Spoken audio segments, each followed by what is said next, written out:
اعوذ باللہ من الشیطان الرجیم بسم اللہ الرحمن الرحیم الحمدللہ رب العالمین وصلی اللہ علی محمد وعلی اہل بیتہ الطیبین الطاہرین اما بعد حرم میر کائنات امیر المومنین سے آپ کی خدمت میں حاضر ہیں۔ آج ہم کچھ قربانی کے احکام ذکر کر رہے ہیں۔ ایک قربانی واجب ہے جو حاجی مینا میں کرتا ہے، اور ایک قربانی مستحب ہے جو ہم اپنے اپنے ملک میں اپنے اپنے علاقوں میں کرتے ہیں۔ اس کا ایک عظیم ثواب ہے۔ قربانی مستحب قربانی کے کیا احکام ہیں، یہ ہمارا سوال ہے، جس میں ہم نے 5-6 احکام ذکر کرنے ہیں۔ سب سے پہلا حکم جو مستحب قربانی میں یہ ہے کہ جو قربانی کرنے پہ قادر ہے، استطاعت رکھتا ہے، مالی استطاعت رکھتا ہے، اس کے لیے قربانی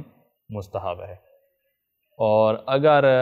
حیوان نہ ملے جس سے وہ قربانی کرے، حیوان نہیں ملا، یا جو مشترکہ حیوان ہوتا ہے جس میں 7 بندے شریک ہو جاتے ہیں ہمارے ہاں، اس میں اس کو شراکت نہیں ملی ہے، تو نہ اس کے پاس حیوان ہے اور نہ ہی یہ کسی کے ساتھ شریک ہو سکا ہے، تو اب اس کے لیے مستحب ہے کہ وہی پیسے جو قربانی والے آئیں وہ پیسے صدقہ کر دے، فقراء غرباء کو وہی پیسے دے دے، تو اس کے لیے یہ مستحب ہے۔ یہ پہلا حکم ہو گیا۔ دوسرا حکم قربانی میں یہ ہے کہ ایک شخص اپنے پورے کنبے کے لیے قربانی میں ایک ہی حیوان ذبح کر سکتا ہے۔ پورے فیملی کے لیے اس نے قربانی کی ہے، ایک حیوان ذبح کیا ہے،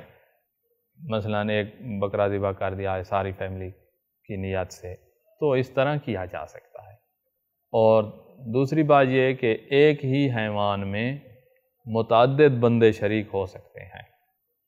متعدد بندے، جیسے ہمارے ہاں 7 بندے شریک ہو جاتے ہیں، 7 سے زیادہ بھی شریک ہو سکتے ہیں، کوئی مسئلہ نہیں ہے، 7 سے کم بھی شریک ہو سکتے ہیں، تو ایک حیوان میں متعدد بندے بھی شریک ہو سکتے ہیں۔ اچھا، قربانی کرنے کا بہترین وقت جو ہے، قربانی کرنے کا بہترین وقت وہ ہے عید کا دن 10 ذی الحج، اور وہ بھی سورج طلوع ہونے کے بعد۔ سورج طلوع ہو گیا ہے، اس کے بعد جب اتنا وقت گزر جائے جتنے وقت میں نماز عید ادا کی جا سکتی ہے۔ اگر جیسے سورج طلوع ہوا ہے اور نماز عید ہم پڑھیں تو مثلا ہم 10 منٹ میں پڑھ لیں گے، تو یہ سورج طلوع ہونے کے بعد جب 10 منٹ گزر گئے ہیں، ہو سکتا ہے کوئی 5 منٹ میں پڑھ لے، تو عید نماز جتنا وقت گزر جائے تو اس کے بعد قربانی کرنے کا یہ بہترین وقت ہے، اور اس وقت میں قربانی مومنین کو کرنی چاہیے۔ تو یہ ہے 10 ذی الحج۔ ویسے قربانی جو ہے وہ 10 ذی الحج کو بھی ہو سکتی ہے، 11 ذی الحج کو بھی ہو سکتی ہے، اور 12 ذی الحج کو بھی ہو سکتی ہے۔ جو مینا میں نہیں ہے حاجی کے علاوہ جو اپنے اپنے ملک میں قربانی کر رہا ہے، 10، 11، 12 یہ 3 دن وہ قربانی کر سکتا ہے۔ جبکہ جو مینا میں ہے وہ 10، 11، 12 اور 13 یہ 4 دن اس کے بنتے ہیں، وہ ان 4 دنوں میں قربانی کر سکتا ہے۔ تو یہ 3 دن ہیں مستحب قربانی جو آپ کرتے ہیں، اس کے لیے آپ 10، 11، 12 ان میں سے کسی دن بھی قربانی کر سکتے ہیں، لیکن بہترین وقت وہ ہے جو ہم نے آپ کو بتا دیا ہے۔ اچھا، ایک اور چیز جو قربانی کے جانور میں ضروری قرار دی گئی ہے، احتیاط واجب بنا پر ضروری ہے، یعنی باقی احکام سے ہٹ کر یہ ضروری حکم ہے، احتیاط واجب بنا پر ضروری ہے کہ جانور جس کو ذبح کر رہے ہیں، اگر وہ اونٹ ہو تو اس کی عمر 5 سال مکمل ہو چکی ہو، 6 سال میں داخل ہو چکا ہو، 5 سال پورے ہو گئے ہوں، 6 سال میں داخل ہو گیا ہو، یہ اونٹ میں ہے۔ اور اگر گائے، بھینس یا بکری ان 3 میں سے ہے تو یہ 2 سال مکمل کر چکا ہو اور 3 سال میں داخل ہو گیا، چاہے 3 سال میں ابھی پہلا دن ہے، دوسرا دن ہے، 2 سال مکمل ہو گئے ہیں، 3 میں داخل ہے۔ یہ ہے گائے، بھینس اور بکری۔ اور اگر بھیڑ ہو، بھیڑ بھی ذبح کی جاتی ہے، تو بھیڑ والے جنس میں سے ہے جانور، تو اس کے 7 مہینے مکمل ہو چکے ہوں اور وہ 8ویں مہینے میں داخل ہو گیا ہو، چاہے 8ویں مہینے میں 1 دن ہوا ہے، 2 دن ہوا ہے، 8ویں مہینے میں داخل ہو گیا ہے، 7 اس کے مکمل ہو چکے ہیں، تو پہلا دن ہے 8ویں کا، 7 ہمیں مکمل، 7 مہینے مکمل چاہیے، تو یہ عمر کا خیال رکھنا احتیاط واجب بنا پر ضروری ہے، تب جا کے قربانی حاصل ہوگی۔ اور چیز جو قربانی کے احکام میں ذکر کرتے ہیں کہ کیا قربانی کے جانور میں وہ شرائط ہیں جو منا میں حاجی جب قربانی کرتا ہے تو جانور میں شرائط ہیں، کیا یہاں مستحب قربانی جو اپنے اپنے علاقے میں ہو رہی ہے اس میں بھی وہی شرائط ہیں؟ تو فرمایا ان شرائط کا خیال رکھنا کہ جانور عیبدار نہ ہو، لنگڑا نہ ہو، کمزور نہ ہو، تو ان باتوں کا خیال رکھنا یہ مستحب ہے، یہ واجب نہیں ہے کہ آپ کا جانور جو ہے وہ لنگڑا، بہنگا، کان کٹا، سینگ ٹوٹا، خسی، کمزور یہ نہ ہو، یہ ضروری نہیں ہے مستحب قربانی میں۔ مستحب ہے اگر کسی کا جانور ایسا ہے کہ اس کا کان کٹا ہوا ہے یا سینگ ٹوٹا ہوا ہے یا اس کی دم کٹی ہوئی ہے یا خسی ہے، قربانی مستحب قربانی ہو جاتی ہے، مستحب قربانی ہو جاتی ہے، لیکن مستحب یہ ہے کہ وہ جو قربانی ہے وہ بے عیب ہو، صحیح اس کے اعضاء ہوں، صحیح و سالم ہو، اسی طرح جانور جو ہے وہ موٹا ہو، صحت مند ہو، یہ مستحب شمار کیا گیا ہے۔ اور اگر یہ مستحب پہ عمل نہیں ہوا تو بھی قربانی ہو جائے گی۔ ایک چیز جو مکروہ شمار کی گئی ہے قربانی میں کہ جس جانور کو خود پالا ہے اسی کی قربانی آپ کر رہے ہوں، تو یہ مکروہ شمار کیا گیا ہے۔ اچھا، اب جب قربانی ہو جائے گی اس کے بعد گوشت کو کیسے تقسیم کرنا ہے، تو گوشت کے ہم 3 حصے کرتے ہیں۔ ایک حصہ گوشت کا ہم خود اپنے لیے رکھتے ہیں، ایک حصہ گوشت کا ہم برادران ایمانی جو ہیں ان کو دیتے ہیں اور کوشش کرتے ہیں کہ فقراء کو دیتے ہیں، فقراء کے علاوہ کو بھی ہم دے سکتے ہیں برادران ایمانی، اور اس میں ہم کوشش کرتے ہیں کہ اپنے رشتہ داروں کو دیتے ہیں، برادران ایمانی بھی ہیں وہ اور اوپر سے رشتہ دار بھی ہیں، تو یہ دوسرا حصہ ہم وہاں دے دیتے ہیں، اور تیسرا حصہ جو ہے وہ ہم احتیاط مصاب یہ ہے کہ وہ ہم فقراء کو دیں، تو ایک حصہ اپنے لیے رکھ لیا، ایک رشتہ داروں اور دوسرے برادران ایمانی سب کو دیتے ہیں، اور ایک حصہ احتیاط مصاب یہ ہے کہ ہم فقراء مسلمانوں کو دیں، تو یہ ہم 3 حصے کرتے ہیں اور یہ 3 حصے ہی کرنے چاہیے۔ اب ہے آخری بات جو قربانی کے احکام میں ذکر ہوتی ہے کہ قربانی کی کھال قصاب کو، جس نے آ کر حیوان ذبح کر دیا ہے، گوشت بنا کر دیا ہے، قصاب کو قربانی کی کھال اجرت میں دینا یہ مکروہ ہے، آپ پیسے دیں اس کو، کھال اجرت میں دینا یہ مکروہ ہے، کھال کو صدقہ کرنا مستحب ہے، فقراء غرباء کو صدقہ کر دیں، یا جیسے مدارس کو دے دیتے ہیں، تو مدارس میں جو بچے ہیں ان پر استعمال ہوں گے، وہ بیچ کر پیسے استعمال کریں گے، تو یہ مستحب شمار کیا گیا ہے۔ یہاں پر قربانی کے احکام ختم ہوئے، آگے شروع ہو رہے ہیں قوانین، حکومتی قوانین، ان کے احکام شروع ہو رہے ہیں، جس میں قانون کی پاسداری کی بات آئے گی، اسلامی حکومت میں قوانین کی بات آئے گی، اس کے بعد جو غیر اسلامی حکومت ہے اس کے قوانین کی پاسداری کی بات آئے گی۔ تو ہمارا یہاں سوال یہ ہے، سب سے پہلے سوال وہ آ گیا ہے جو ہمارے پاکستان میں بہت مبتلا بے اور پیش آنے والا مسئلہ ہے، بجلی کی چوری کرنا۔ ہماری حکومت کہہ رہی ہے کہ لوڈ شیڈنگ اسی لیے کرتے ہیں کہ بجلی چوری ہو رہی ہے اور سارے لوگ ذلیل ہیں، خوار ہیں اور چوری بھی ہو رہی ہے۔ کیا حکومت جو بجلی دے رہی ہے اس کی چوری کرنا جائز ہے؟ تو سید سستانی دامت ظلہ فرماتے ہیں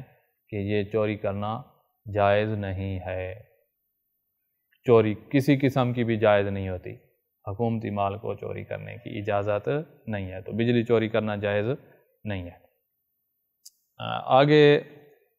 سوال ہے کہ غیر اسلامی ممالک میں، مسلمان ملک میں تو بجلی چوری کرنے کی، گیس چوری کرنے کی، پانی چوری کرنے کی اجازت نہیں ہے، غیر اسلامی ممالک میں بجلی، گیس، پانی کے میٹر کے ساتھ کھلواڑ کرنا، کہ وہاں میٹر سے ہی کھلواڑ ہوتے ہیں، وہ چوری نہیں ہو سکتی، قانون کی پابندی ہے، تو میٹر سے کھلواڑ کرنا تاکہ وہ کم بل آئے، کیا یہ جائز ہوگا؟ فرمایا چاہے حکومت غیر اسلامی ہے،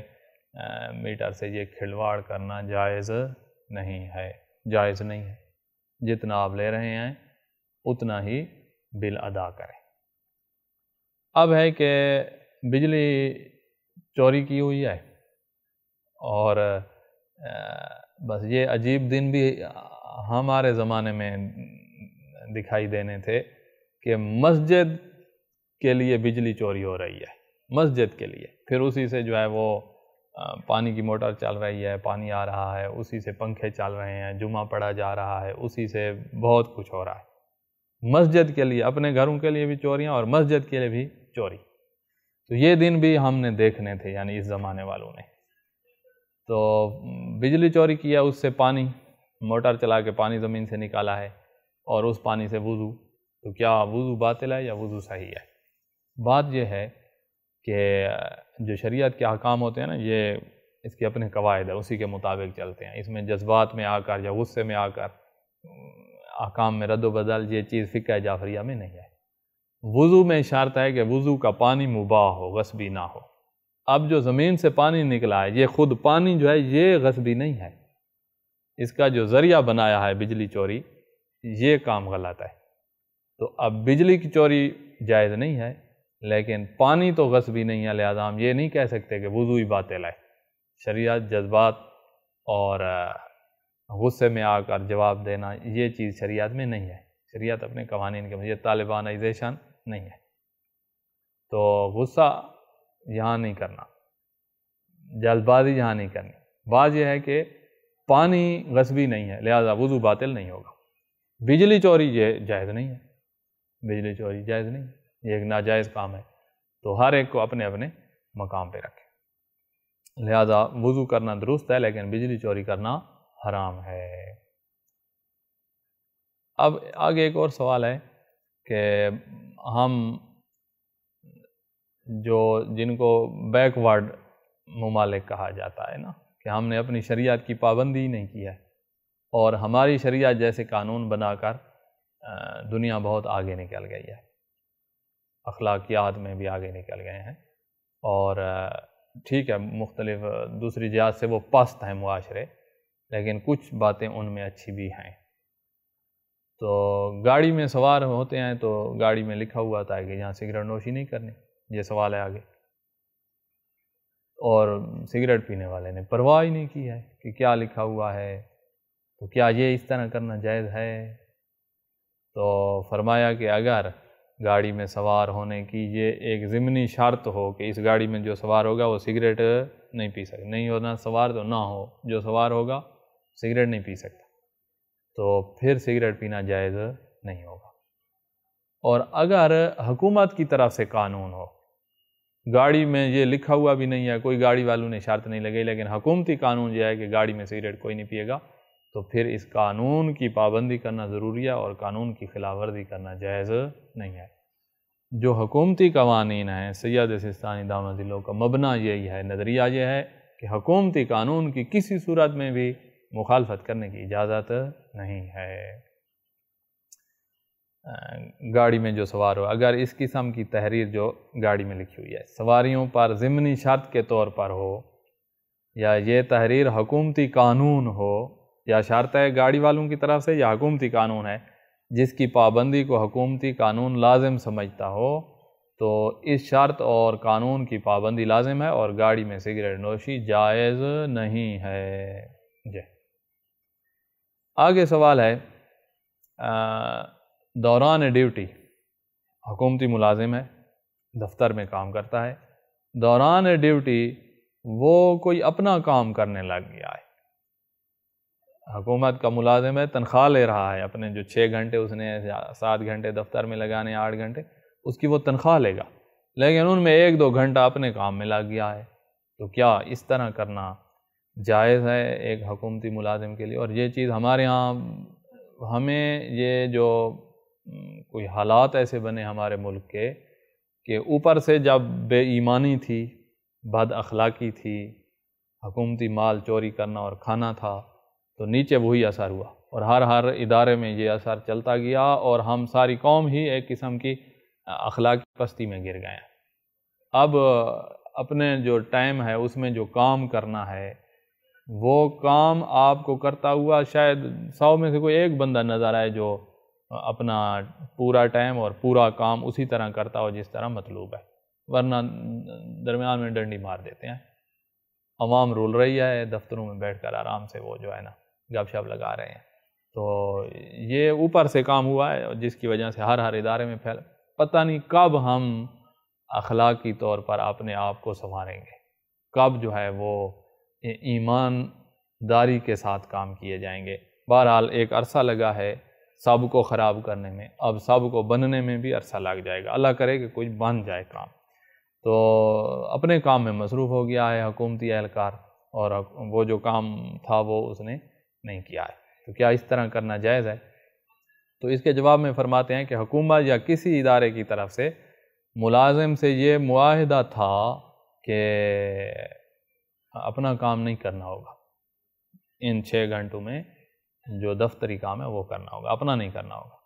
یہ معاہدہ تھا، اگر حکومت نے جب اس کو اپوائنٹمنٹ کیا، دی، اس کام کے لیے جو ہے نا چنا اور ملازمت دی، تو یہ معاہدہ اگر تھا تو اب معاہدے کی خلاف ورزی تو جائز نہیں ہوتی۔ یہ اپنے کام میں لگ کر معاہدے کی خلاف ورزی کر رہا ہے، لہذا اس طرح کرنا جائز نہیں ہے۔ آگے ایک اور قانون کی خلاف ورزی بھی ہوتی ہے، اس کا سوال ہے کہ بغیر لائسنس کے گاڑی چلانا، لائسنس نہیں ہے بندے کا، گاڑی چلا سکتا ہے، تو کیا بغیر لائسنس کے گاڑی چلانا جائز ہوگا؟ حکومتی قانون یہ ہے کہ بغیر لائسنس کے نہیں چلانی، تو کیا یہ جائز ہے؟ تو اس میں اگر بغیر لائسنس والا اتنا، وہ لائسنس بھی تو جب ملتا ہے تو اس وقت بندے کو چیک کرتے ہیں کہ گاڑی چلا سکتا ہے یا نہیں چلا سکتا، تو اس نے لائسنس نہیں بنوایا اور اتنا نہیں جانتا اس کام کو اور پھر بھی گاڑی چلا رہا ہے، تو یہ اگر دوسرے لوگوں کی زندگیوں کے لیے خطرہ ہے تو پھر تو گاڑی چلانا حرام ہے۔ اور اگر خطرہ نہ ہو، جانتا ہے گاڑی چلانا لیکن لائسنس نہیں بنوایا، تو بھی احتیاط واجب کی بنا پر اس کا گاڑی چلانا جائز نہیں ہے، پہلے لائسنس بنوائے اس کے بعد گاڑی چلائے، کیونکہ حکومتی قانون کی خلاف ورزی لازم آ رہی ہے اور سیاحت اجازت نہیں دیتے۔ آگے سوال ہے کہ نہ کوئی ایمرجنسی ہے، نہ کوئی مجبوری ہے، نہ کوئی اضطرار ہے، اور پھر بھی بندہ جو رفتار حکومت کی طرف سے گاڑی کی رفتار معین کی گئی ہے کہ بھئی 100 یا 120 کی سپیڈ پہ چلانی ہے، بندہ اس سے بھی زیادہ سپیڈ میں چلا رہا ہو گاڑی، تو کیا حکومت کی معینہ کردہ سپیڈ سے تیز گاڑی چلانا یہ جائز ہے یا جائز نہیں ہے؟ یہ سوال ہے۔ تو فرمایا کہ جائز نہیں ہے، جائز نہیں ہے، جو سپیڈ معین ہے یہ قانون ہے، اس قانون کی خلاف ورزی جائز نہیں ہے، نہ کوئی آپ کی ایمرجنسی ہے، نہ کوئی مجبوری ہے۔ ایک دفعہ ایک بندہ کوئی مر رہا ہے اور ہم نے فوراً اس کو ہاسپٹل پہنچانا ہے، تو یہاں جان بچانے کی بات آ جائے گی، حکومتی قانون پیچھے رہ جائے گا، حکومت بھی کہے گی کہ آپ نے اچھا کیا ہے، فرض کرو کہ بندے کی جان بچائی آپ نے، تو یہ والی مجبوری ایمرجنسی نہیں ہے، تو اس صورت میں حد سے زیادہ، جو حد معین ہے اس سے زیادہ سپیڈ میں گاڑی چلانا یہ جائز نہیں ہے۔ ہاں اگر حد مثلاً ہے کہ موٹر وے پر آپ 120 کی سپیڈ پہ چل سکتے ہیں، اور اگر آپ 125 پہ چل رہے ہیں اور حکومت کی جو وہاں نظام ہے وہ بھی 125 تک بھی چشم پوشی کر لیتے ہیں، تو پھر آپ یہ جو 5 کلومیٹر زیادہ سپیڈ سے چلے ہیں تو یہ پھر جائز ہوگا، کیونکہ حکومتی جو اہلکار ہیں وہ اس تک چشم پوشی کرتے ہیں، وہ کوئی کرپشن نہیں کرتے لیکن اتنا وہاں رائج ہے، تو پھر آپ جو زیادہ کچھ ہو گئے ہیں 1-2 کلومیٹر زیادہ ہو گئے ہیں تو یہ حرام نہیں ہوگا۔ لیکن اگر بالکل کوئی چشم پوشی نہیں ہے کہ مثلاً 120 سے اوپر جو گیا یہ قانون کی خلاف ورزی ہے، جرمانہ آئے گا وغیرہ، تو آپ کے لیے یہ کام کرنا ہی جائز نہیں ہے۔ اگر آپ کہیں جی میں جرمانہ ادا کر دوں گا تو جرمانہ ادا تو آپ نے کرنا ہے، ایک ناجائز کام بھی آپ نے کر دیا ہے، تو شریعت کی نگاہ میں بھی آپ مجرم ہیں، حکومت کی نگاہ میں بھی آپ مجرم ہیں۔ اچھا، آگے سوال ہے وہ چیزیں جو حکومت کی ملکیت شمار ہوتی ہیں ان میں تصرف کرنا، ان کو استعمال کرنا، اس کے بارے میں کیا حکم ہے؟ حکومتی اشیاء کو استعمال کرنا تو فرمایا کہ جائز نہیں ہے، مگر قانونی اعتبار سے ذمہ داران جو لوگ ہیں اس ادارے میں اگر ان کی اجازت ہو تو پھر استعمال کر سکتے ہیں۔ مثلا حکومتی گاڑی ہے، جیسے ہاسپٹل میں ایمبولینس ہے، تو اس کو مریضوں کے لیے استعمال کرنا تھا، فرض کریں کہ وہ کسی اور کام میں استعمال ہو رہی ہو تو یہ جائز نہیں ہے۔ ہاں، اگر وہاں جو عملہ ہے، ڈاکٹر حضرات ہیں، مثلا جو ہاسپٹل کا نظام چلانے والا ادارہ ہے، ان کو حکومت کی طرف سے اجازت ہو، کوئی قانون ہو ان کا کہ یہ جو گاڑی ہے یہ مریضوں کے علاوہ بھی استعمال کر سکتے ہیں، اگر قانون اس طرح ہے اور وہ اجازت دیں کہ جی آپ کر سکتے ہیں تو پھر استعمال کرنا جائز ہوگا، کیونکہ حکومت خود اجازت دے رہی ہے۔ اور جہاں حکومت کی طرف سے اجازت نہیں ہے تو پھر قانون کی خلاف ورزی کی کوئی اجازت نہیں ہے، یہ گاڑی استعمال نہیں ہو سکتی۔ اسی طرح گاڑی کے علاوہ اور چیزیں جو حکومت کی ہوتی ہیں ان کا استعمال کرنا جائز نہیں ہوگا۔ اب یہ سوال جو ہمارے ہاں لوگ جو ہے وہ یہ صورت بنا کر پھر حکومتی قانون کی خلاف ورزی بھی کرتے ہیں اور حکومتی مال کا بھی چوری اور ضیاع کرتے ہیں، وہ یہ صورت بناتے ہیں جو اس سوال میں آ رہی ہے کہ حکومت اگر شرعی حیثیت نہ رکھتی ہو، شرعی حیثیت نہ رکھتی ہو، مثلا ولی فقیہ کی حکومت نہیں ہے اور عوام کے بنیادی حقوق بھی ادا نہ کرے، ایسی حکومت ہے عوام کے بنیادی حقوق بھی ادا نہیں کرتی اور شرعی حیثیت بھی نہیں رکھتی، جیسے ہمارے ہاں حکومتیں رہی ہیں کہ کوئی ولی فقیہ کی حکومت نہیں ہے اور اوپر سے عوام کا مال کھایا جا رہا تھا اور کھایا جا رہا ہے اور عوام کے بنیادی حقوق ادا نہیں ہو رہے، تو ایسی حکومت کے ہوتے ہوئے کیا حکومتی مال کی چوری کرنا جائز ہے؟ یہ سوال ہے کہ آپ کی حکومت نہ شرعی ہے نہ عوام کے بنیادی حقوق ادا کر رہی ہے، تو اس حکومت کے اموال کو چوری کرنا جائز ہوگا یا جائز نہیں ہوگا؟ تو ہمارے ہاں عوام الناس جو ہے وہ یہی بات کہہ کے چوری میں لگ جاتے ہیں حکومتی مال کی، کہ یہ شرعی بھی نہیں ہے حکومت اور عوام کی پرواہ بھی نہیں ہے اس کو، لہذا چوری کرنا جائز ہے۔ تو اس کے جواب میں آغا سید سستانی دامہ ظلہ فرماتے ہیں کہ حکومت اگر شرعی بھی نہ ہو، عوام کے بنیادی حقوق ادا نہیں بھی کر رہی، تب بھی آپ کو حق نہیں ہے کہ حکومت کے اموال کو چوری کریں۔ وہ حکومت میں بیٹھے وہ بھی چور اور تم بھی چور، پیچھے بچے گا کیا؟ تو نہ ان کو اجازت ہے جو حکومتی ایوان میں بیٹھے ہوئے ہیں اور نہ ہی آپ کو اجازت ہے حکومتی مال کو چوری کرنے کی۔ یہ ایسے ہی اس کو سمجھیں جیسے آپ اپنے پڑوسی کی چوری نہیں کر سکتے، اسی طرح ان اموال کی جو حکومت کی ان کی بھی چوری نہیں کر سکتے، کیونکہ یہ بھی تو عوام کی جیبوں سے نکل کر آئے ہیں نا، ٹیکس کی شکل میں، تو یہ عوام کا ہی پیسہ ہے، کوئی سیاستدانوں کا جو حکومت میں بیٹھے ہیں ان کا پیسہ تو نہیں ہے، تو یہ آپ کا ہی پیسہ ہے، آپ کے ساتھ جو مسلمان جو اس ملک میں رہ رہے ہیں ان کا پیسہ ہے، تو لہٰذا حکومت جتنی بھی گندی ہو، جتنی بھی کرپٹ ہو، آپ کو حکومتی مال چوری کرنے کی اجازت نہیں ہے، نہ ان کو اجازت ہے نہ آپ کو اجازت ہے۔ اس کے بعد ہم کچھ غیر اسلامی جو ملک ہیں ان کے احکام ذکر کریں گے، انشاءاللہ یہ اگلے درس میں ذکر کریں گے۔ والحمدللہ رب العالمین۔